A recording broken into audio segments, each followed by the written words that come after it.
नमस्कार. महाराष्ट्रातील तमाम माता भगिनींचं पुन्हा एकदा आपल्या चॅनलवरती सहर्ष स्वागत आहे. लाडक्या बहिणींसाठी मोठी आनंदाची बातमी या ठिकाणी आलेली आहे. कारण की जो आपला जुलै महिन्याचा हप्ता आहे ना, हा हप्ता आता कोणत्याही क्षणी आपल्या अकाउंटवरती जमा होऊ शकतो. याचे ₹1500 आपल्या अकाउंटवरती ते जमा होऊ शकतात. परंतु आता तुम्ही म्हणाल की सर, इथे कुठलाही जी-आर आलेला आहे ना, मंत्री जे आपल्या आदिताई तटकरे यांनी कुठलेही आपल्याला पूर्व इथे आपल्याला सांगितलेलं नाही. तर मी तुम्हाला इथे सांगू इच्छितो की आपल्याला जो मार्चचा हप्ता आहे ना, हा मार्चचा हप्ता आणि एप्रिलचा हप्ता सगळ्यात पहिले आपल्याला पूर्व इथे कोणतीही सूचना न देता ते आपल्या अकाउंटवरती ₹3000 ते जमा झालेले होते. म्हणजे पहिले ₹1500 जमा झालेले होते आणि त्यानंतर ₹1500 ते जमा झालेले होते. हे तर तुम्हाला माहीतच आहे. इथे कुठल्याही प्रकारचा जी-आर इथे निघालेला नव्हता आणि जवळजवळ 50% लाडक्या बहिणीच्या अकाउंटवरती ते पैसे जमा झाल्यानंतर त्यानंतर इथे जी-आर निघालेला होता की राहिलेल्या ज्या लाडक्या बहिणी आहे त्यांना इथे जे पैसे आहे ते देण्यात येणार आहे. तर अशा प्रकारे जो आपला जुलै महिन्याचा हप्ता आहे ना, हा हप्ता सुद्धा आपल्या अकाउंटवरती ते जमा होऊ शकतो.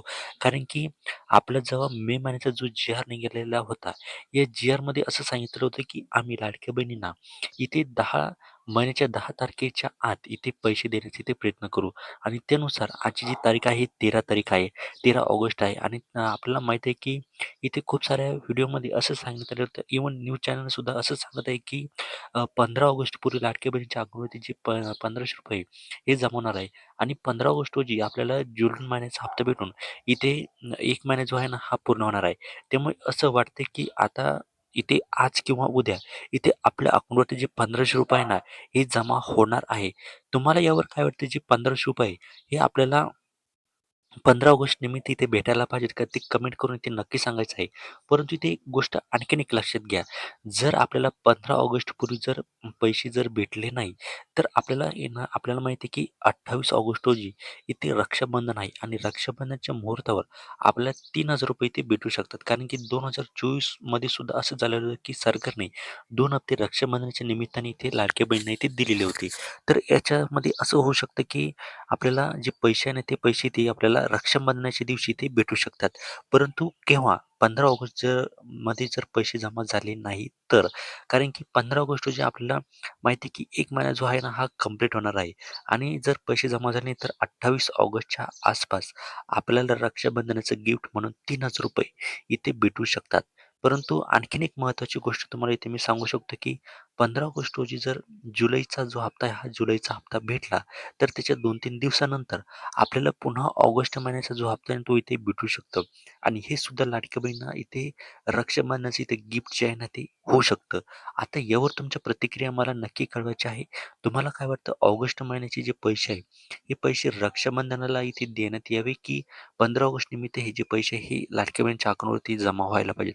तुमचं मत कमेंटमध्ये इथे नक्की सांगा आणि त्यानंतर महत्त्वाची गोष्ट म्हणजे इथे आपल्याला माहिती आहे की जवळ 80 लाख ज्या लाडक्या बहिणी आहे ना, ते इथे अपात्र इथे करण्यात आलेले आहेत. तर त्याचं कारण म्हणजे काही लाडक्या बहिणी ती के-वाय-सी केलेली नव्हती. त्यानंतर काहीचं उत्पन्न हे 2.5 लाखांच्या वरती होतं. त्यानंतर काही लाडक्या बहिणी या सरकारी नोकरीवर होत्या. त्यामुळे त्यांना इथे अपात्र करण्यात आलेलं होतं. आता महत्त्वाचा प्रश्न म्हणजे इतकं लेट का होत आहे? लाडक्या बहिणीचा जो हप्ता भेटायला इतकं लेट का होत आहे? तर त्याचं मुख्य कारण म्हणजे आता जी आहे ना, ही पडताळणी इथे सुरू आहे आणि पडताळणी सुरू असल्यामुळे इथे काय होतं की जो हप्ता आहे ना, हप्ता इथे लेट होत आहे. त्याचं कारण म्हणजे पडताळणी ती सुरू असल्यामुळे इथे ते चेक करत आहे की प्रत्येक लाडक्या बहिणीचा जो डेटा आहे ना, तो डेटा इथे चेक केला जात आहे आणि त्यामुळे हा डेटा चेक केल्यामुळे महिला आणि बालविकास विभागाला इथे लाडक्या बहिणीचे पैसे टाकायला इथे अडचण येत आहे आणि त्यांना इथे लेट होत आहे. कारण की इथे खूप साऱ्या पडताळणीमध्ये त्यांना जे आहे ना, इथे मिस्टेक आढळले आहे. जसं की नावामध्ये मिस्टेक असेल, त्यानंतर तुमचं बँकेमध्ये नाव इथे एक असेल, त्यानंतर तुम्ही फॉर्म भरला त्याच्यातलं नाव तुमचं वेगळं असू शकतं आणि यामुळे त्या लाडक्या बहिणीच्या आहेत त्या इथे अपात्र इथे ठरत आहे. हे सुद्धा इथे मुख्य कारण आहे. आता तुम्ही म्हणाल की सर आमचं उत्पन्न 2.5 लाखांच्या खाली आहे, आम्ही सरकारी नोकरीला नाही, आमच्या घरी जमीन नाही, असे खूप सारे प्रॉब्लेम येत आहे. तुम्हाला फेस करावे लागत आहे. परंतु त्याचं मुख्य कारण म्हणजे टेक्निकल इश्यू सुद्धा येत आहे आणि त्यानंतर तुमच्या नावामध्ये सुद्धा इथे मिस्टेक इथे असू शकतात. त्यामुळे तुम्ही इथे अपात्र जे आहे ना तिथे होऊ शकतात. त्यामुळे तुम्ही एकदा काय करायचं की तुम्ही जो फॉर्म भरलेला आहे, तो फॉर्म तुम्हाला एकदा पुन्हा इथे चेक करायचा आहे की आपण काही चूक तर केलेली नाही ना याच्यामध्ये, जेणेकरून आपण अपात्र होऊ शकतो. ह्या गोष्टी तुम्हाला इथे चेक करून घ्यायचं आहे. कारण की जी पडताळणी नाही, पडताळणी आता अधिक कडक या ठिकाणी करण्यात आलेली आहे. त्यामुळे आपल्याला सावध राहणं इथे गरजेचं आहे. तुमच्या नावामध्ये मिस्टेक आहे का ते एकदा कमेंटच्या माध्यमातून आम्हाला कमेंट करून नक्की सांगा. जेणेकरून आम्ही तुम्हाला इथे मदत करू शकतो. आणि अशाच नवीन अपडेटसाठी आपल्या चॅनलला तुम्ही आत्ताच सबस्क्राईब करून घ्यायचं आहे. जेणेकरून तुम्हाला काही प्रॉब्लेम आला तर तो प्रॉब्लेम आम्ही तुम्हाला सोडवण्याचा इथे या ठिकाणी प्रयत्न करू. तर अशा प्रकारे आपल्याला 15 ऑगस्टच्या जर पैसे भेटले नाही, आज किंवा उद्या जे पैसे आहे ना, ते पैसे ते पडू शकतात. त्यामुळे निश्चित राहायचं आहे. परंतु ही गॅरंटी नाही, ही फक्त आपला अंदाज आहे. सूत्रांकडून मिळालेल्या माहितीनुसार आपण तुम्हाला इथे अंदाज या ठिकाणी देत आहोत. परंतु 15 ऑगस्ट रोजी जर पैसे जमा झाले, तर आपल्या रक्षाबंधनाच्या दिवशी पैसे इथे भेटणारच आहे. त्यामुळे कुठल्याही प्रकारचे या ठिकाणी टेन्शन घ्यायचं नाही. फक्त आपल्याला चेक करायचं की नावामध्ये स्पेलिंग मिस्टेक आहे किंवा तुमचं काही वेगळा इश्यू आहे, तो एकदा तुम्ही सॉल्व्ह करून घ्यायचा आहे. आणि के-वाय-सी तुम्हाला इथे व्यवस्थित तुमची बँकेची सुद्धा व्यवस्थित के-वाय-सी करून घ्या. जेणेकरून तुम्हाला वरून तर पैसे येतात, परंतु तुमच्या अकाउंटमध्ये ते पैसे येत नाही. त्याचं कारण मुख्य म्हणजे के-वाय-सी असू शकतं. त्यामुळे तुमची के-वाय-सी पूर्ण आहे का ते एकदा बघा. कारण की दरवर्षी आपल्याला जी बँकेची सुद्धा इथे ई-के-वाय-सी जी असते ना, ती ते करावीच लागत असते.